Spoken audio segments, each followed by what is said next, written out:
ठीक है, जाना भी चाहिए, लेकिन सवाल नहीं उठाए जाने चाहिए। मंदिर आप जाइए, दर्शन करिए, लेकिन जब आप सवाल उठाओगे तो फिर आपके ऊपर ये चस्पा लग जाएगा कि आप नेगेटिव बातें करने के आदी हो गए हो।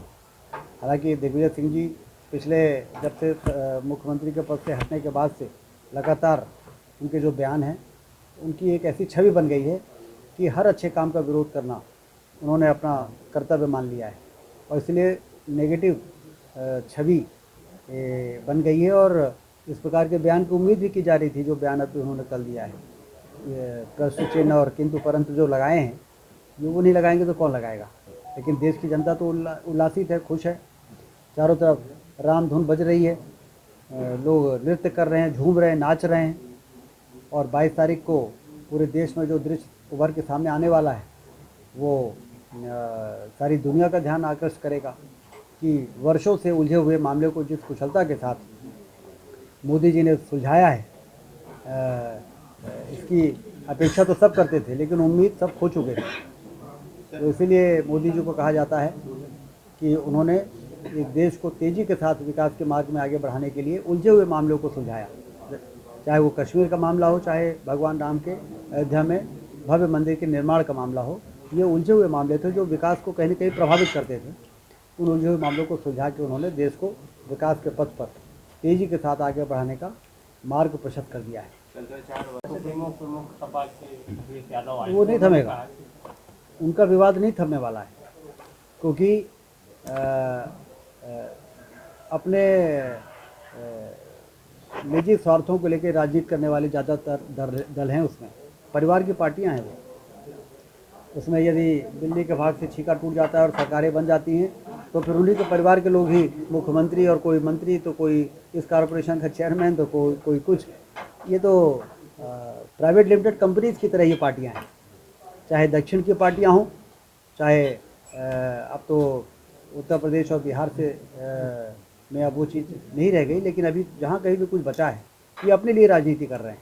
और भारतीय जनता पार्टी इस देश के गरीबों के लिए, इस देश के किसानों के लिए, इस देश के महिलाओं के लिए, इस देश के युवाओं के लिए राजनीति कर रही है।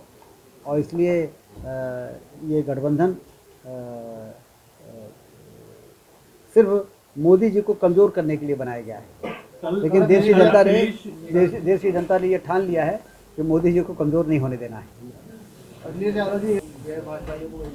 इसीलिए तो बुरी तरह हार रहे हैं। इस प्रकार के बयान देने के कारण ही एक पिछले चुनाव में ये बहुत उन्होंने ख्वाब बचा लिए थे कि अब हमारी सरकार बनेगी, तो फिर जब परिणाम निकला तो कहीं पता नहीं चला। नई यात्रा पीढ़ी यात्रा लगा रहे हैं, पीड़ित दलित और अल्पसंख्यक को लेकर बोल रहे हैं, इनका उत्थान होगा तभी रामराज आएगा। देखिए, राजनीति करने वाली पार्टियां कुछ ना कुछ तो करेंगी, लेकिन उसका असर जनता में क्या पड़ रहा है। जनता ने उनकी सरकारों को भी देखा है, जनता ने भारतीय जनता पार्टी की सरकारों को भी देखा है, और इसलिए सुशासन और कुशासन में अंतर अब जनता के दिमाग में अच्छी तरह से बैठ गया है। भाजपा सुशासन की प्रतीक बन गई है, और ये सारे लोग जो पहले सत्ता में बैठ के जिस प्रकार से काम करते थे, वो कुशासन की प्रतीक बन गई है। तो वो दौरे करें, रैलियां निकालें, सब करेंगे, करने भी चाहिए। नहीं, कहीं कुछ बढ़ नहीं रहा है। शंकराचार्य जी हम सबके आराध्य हैं, और बहुत से लोगों ने ये बात कही है कि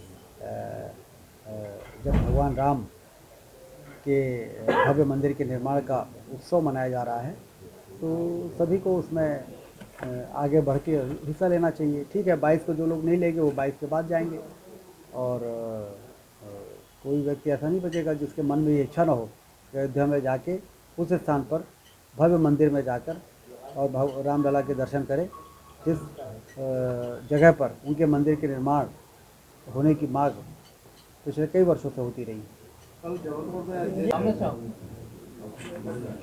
उसका कोई असर तो दिख नहीं रहा है, क्योंकि जब कोई ऐसी यात्रा है जिसका कोई मुद्दा ना हो, कोई उद्देश्य ना हो, मोदी जी के नेतृत्व में जिस प्रकार से काम हो रहे हैं,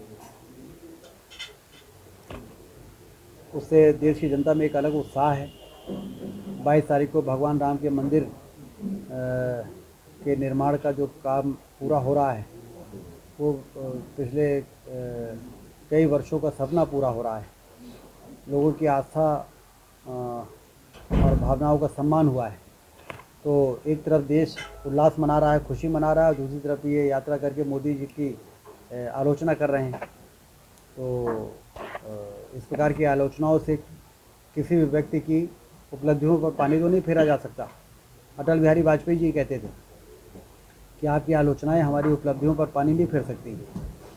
तो वही स्थिति देश में निर्मित है कि ये यात्रा इनकी शुरू हुई है, न कहीं चर्चा है, और यात्रा पूरी भी हो जाएगी तो भी कहीं इसका कोई इम्पैक्ट नहीं होना है।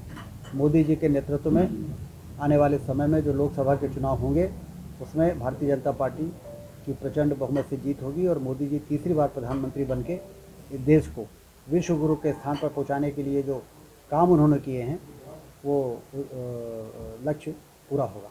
कल सतना के दौरे पे